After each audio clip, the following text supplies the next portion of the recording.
My own version of Korean japchae. Tara, luto tayo. Gisa tayo ng giniling na baka. Lagyan natin ng mushroom, carrots,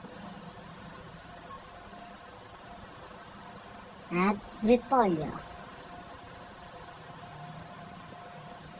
Halo lang ulit. Then ilagay na natin yung Korean japchae noodles. Halo lang ulit.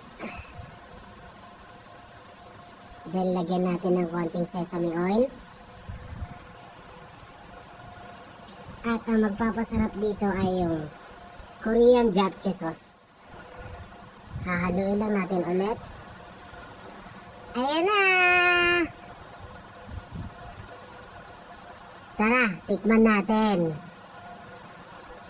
My own version of Korean japchae. Pero sigurado ako mas masarap ako dito. Yeah! Yummy! Happy!